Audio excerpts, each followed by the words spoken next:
Alright, boys and girls, this is Battle for the South, which is a major three-gun competition. Lasted 2 days. I have RO'd this match in the past, but this is me just shooting it, and I hope you enjoy. Alrighty, stage 1. I'm posting these in order of the stages themselves, not in the order that I shot them in. So we're starting out with some shotgun targets, and a lot of them are very small, as you can see. Working out with my Benelli M2. Tried to get that one on the move, didn't work out. Jam a couple more rounds in there. That popper there is an activator for 2 flying clays. You can see them go. I got both of them. There's 2 more clays. A couple more pieces of steel. And then some kind of medium distance, well, longer distance pistol targets. I'm going to get the knockdown steel first, and then shoot the orange pistol targets, which are, I think they were like 50 to 70 yards away, something like that. Then the main portion of the stage was long range. So I'm shooting TAC Optics Division, which means that I can't use a bipod. The other division is modified. Another division is modified where you can use a bipod, but I can't. I can only use a coupled mag, which you can't really see very well here, but it's just 2 mags coupled together with a base pad that just adds a little bit of more stability up on top of the Jeep there. You can kind of see the roof of the Jeep flexing. It's not really the most stable, but I did manage to eventually get my hits. Targets from left to right are 305, and that one had a couple no shoots. Then it was 570 yards, then 250. Right now I'm shooting the plate rack, which is 187. Then there was a large E-type target at 375. Then there was one at 470, which kind of spent way too much time on the 470. You can see at the 470 yard target, as I begin to shoot it, there are poofs of smoke coming out. That's from the concrete blocks, and that gives a pretty good wind indicator. But as you can see, there's really no wind, so I have no excuse for not hitting this a lot sooner.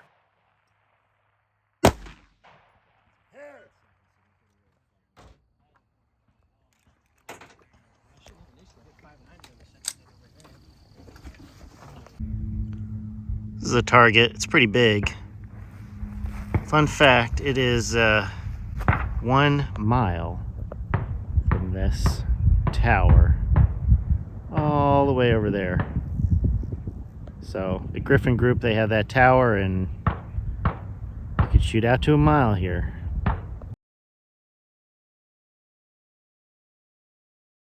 Alright, stage 2 started out with some paper, typical Jason Byerly layout, only from like one position in the whole shooting area you could see some of these targets. So I was supposed to take them all out with rifle, and I ended up missing one, and I didn't ever make it up.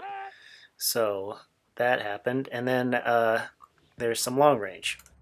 Long range targets are pretty easy to see on camera here, but I just shot them left to right. Left being 142 yard flasher, then it's a 360 yard square, then 590 yard E-type target, then a 316 yard E-type target, and then a 442 yard E-type target. These are very large. They're bigger than a standard IPSC target, and there's no reason why I shouldn't have just gone 1 for 1. For some reason I really struggle on the last target again. I don't know what the hell is going on with me, but finally clean it up, then transition to shotgun. And again, some of these targets are disappearing targets, so as soon as you move, you may not be able to see them again from your new shooting position. So that there's an example here on the far right here. You have to get it pretty much from where I'm standing with either pistol or shotgun. And then just clean up the rest of the targets with shotgun, and then finally draw a pistol and shoot the option target at the end, which is a little orange target right there. And I think I'm done, except I'm not done because I missed, oh, I got that guy, but I missed one of the papers. Womp womp. Clear, slide forward. 106.88. Hello there. As you all know, the Patriots have raised the prices on everything to stimulate the war economy. This means that the cost of production has really gone up. If you feel like supporting the channel, please like and subscribe, tell your friends, share the video, and if you want to be really good, click the link below for the Patreon.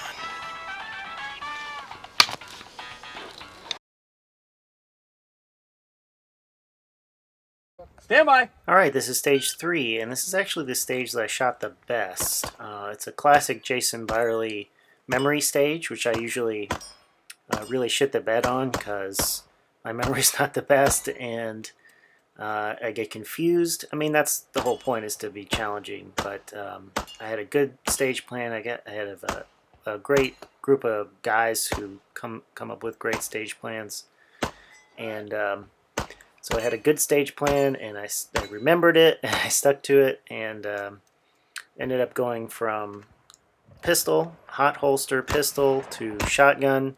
I believe load 8 going across there. Shoot a bunch of the steel, and then there's a clay, yep, and another steel. I'm looking for hidden targets there. And then some close paper here with rifle. Then the option targets, which you could shoot either with pistol, rifle, or slug. Of course, I do rifle. That's by far the easiest. And some more paper. Then come back, draw a pistol again, and then just clean up the rest of the targets. And whoop, hello. Yeah, I didn't miss any targets here, and there's my handsome RO fingering the timer for me. Here's a sped up footage of stage 4, which is the moving stage. This time you're shooting the E-type silhouettes out of a moving trailer with your pistol. And there's some there's the long-range pistol shot there. Then you do a door breacher with your shotgun, shoot a bunch of shotgun targets. This is my buddy Scott, by the way. He's a very good shooter, but he's having trouble with his shotgun that day. So sad. Many such cases of shotgun issues. But you dump your shotgun and you shoot plate rack and a bunch of paper. It was pretty involved, actually, especially compared to how the mover stages usually are. Hands on the yellow mark. So I didn't really shoot to my performance on this stage, I don't think. The targets were pretty big. They were sort of far away, though. I think they were like 40 yards away, depending on your angle. And I got most of them. I don't think I got all of them. I think I missed like maybe 2 or 3 of them. Surprisingly challenging to shoot out of that really bumpy trailer there.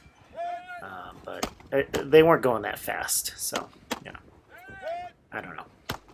Again, I kind of stink. This is where it would definitely help to have a red dot on your pistol. I also forget to shoot the final knockover steel right there that's staring me right in the face. And, okay, dump.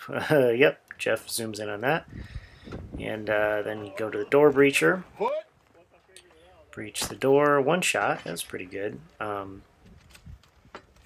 I shoot 2 rounds off to the right there, but that's because no one reset the clays, which is technically a stage malfunction. And Bob Osbeck, this is Bob's drive-by, Bob offers me a reshoot, which I do not take. Maybe I should have, I don't know, but I didn't want to hold everybody up with the unnecessary reshoot, and, you know, whatever. So come around here, then you shoot the, well, there's nothing there. Shoot the popper, which activates a double swinger for your rifle, which is going to slow down by the time you get to it after you shoot the plate rack. I'm shooting the plate rack here. 1, 2, 3, then close range paper with a no shoot, and I think got the swingers. Run around here, do. Close paper again. Careful not to get the no-shoot. Remember your height over bore. Close paper, finishing it out with rifle. Alright, if you're done, unload and show clear. Alright, I see clear rifle. Lock it back for me.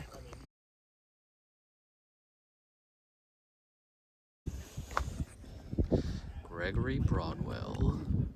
Shaking it out. Here we go. You ready? Hand by! Do you ever draw your pistol and just you don't have a good grip on it? I had to re-grip my pistol there, just there. And then I think my pistol improved a lot after I did that. Sometimes it's worth it to take half a second and re-grip your gun if it's not a very good grip. I think I cleaned up the pistol targets pretty well here. My typical slow and methodical movement, not earning me any seconds, but here we go. Some more steel. There's a lot of steel. A lot of people did this entirely pistol with very little shotgun, and that's kind of how I did it. This stage also had a double Polish plate rack, which you can see spinning to my left there. I'm going to shoot it until I run out of ammo with my pistol, and then clean it up with shotgun. This looks very challenging to shoot, and it is actually pretty challenging to shoot, especially with your pistol. Very cool, interesting target that Jason put together here. There I dumped my pistol. You had to dump your pistol, or you might have risked getting DQ'd because you're going to go prone in this van here. And then you shoot long range out of the van.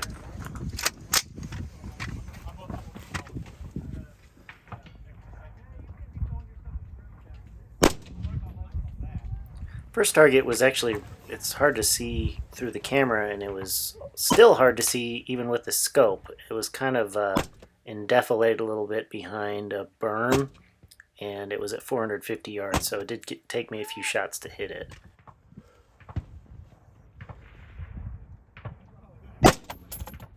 Always a good feeling to hit it in one shot. From here there are a couple of flashers that were relatively close at 190, 125, and 150. They were kind of spread out across a large field of view though. Then the final target was at 543 yards, and it took me a few shots to hit it, but I did eventually get it.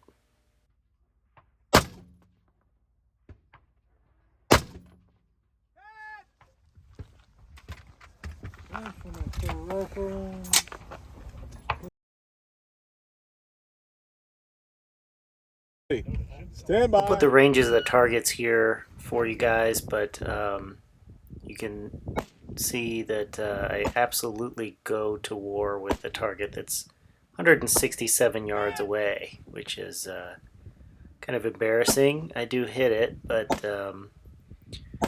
that sort of sucked. And the rest of the targets I think went pretty smoothly. Hit!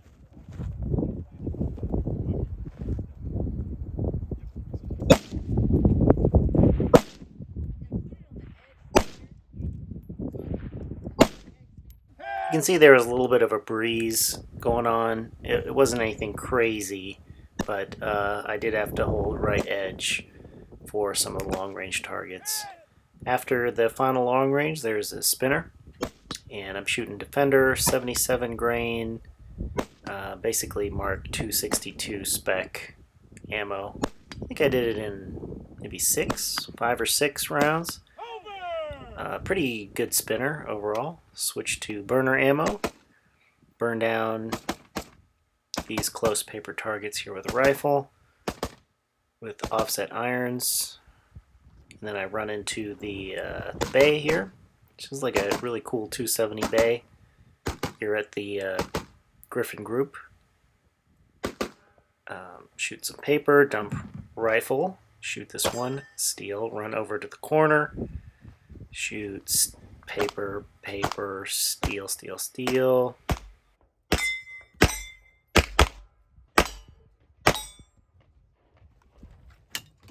Run into this corner, shoot the paper, some more steel, definitely some longer range pistol shots here. That's probably like 30-40 yards. I scared him, so he fell over. And another steel. There's one hidey boy there in the corner. And then I believe, yeah, there's one more, and you have to go to the other side of the barrel. Yeah, there's two behind the barrel there. And another hidey boy. Come on, there we go. Then I start out on the double star with my pistol. I believe I shoot my pistol dry and transition to shotgun for 3-hole shots.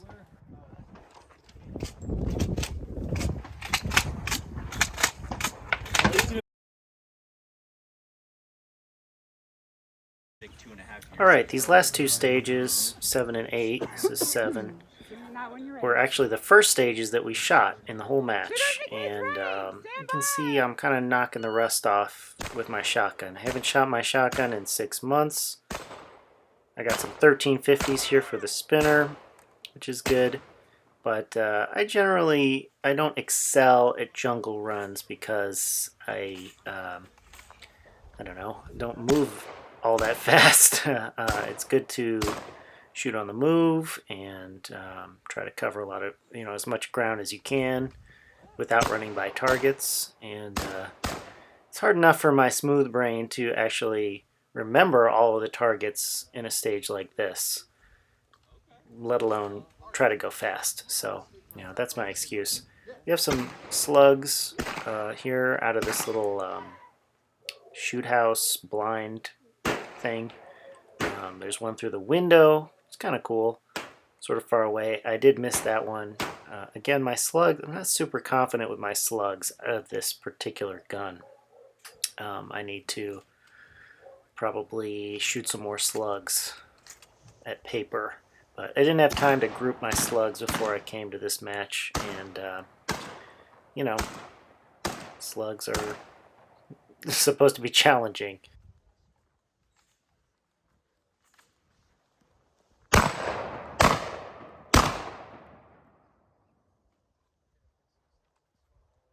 Alright, we're at the end here, and there's a couple targets, hidden in the woods. Some are behind trees, but the finale has 2 clay throwers, and I unintentionally activated both of them at the same time. So one popper activates one that shoots towards you, and the other one activates one that shoots away from you. And might have gotten, I think I got one, but I didn't get the other one. Yeah, I got the one going away from me, but I did not get the one going towards me. And look, there I am looking for all the targets I missed, which I didn't miss any, but...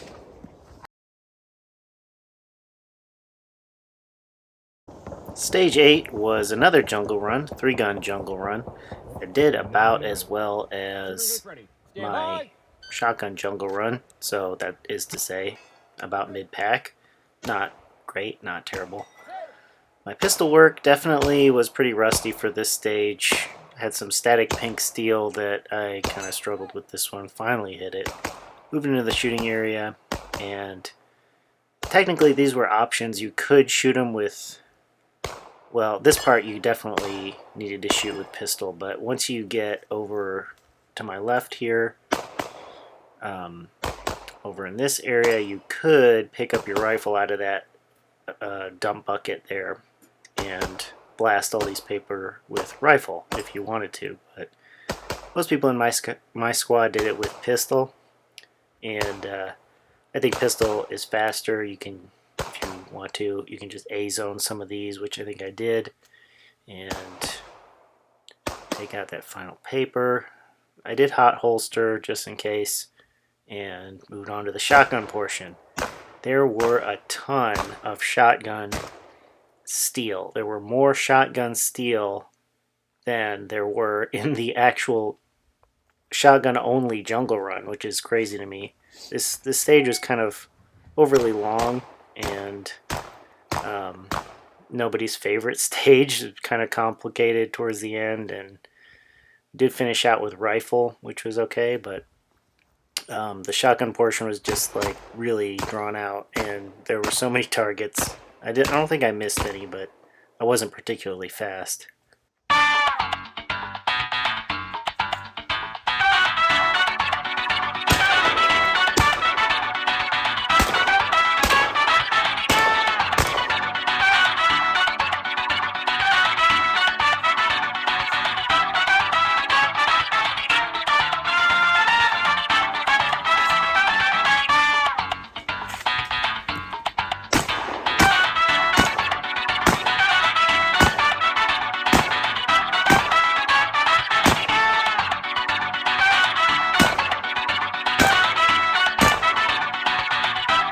You can see I almost go to dump my shotgun here, and then I realize there's that really obvious clay.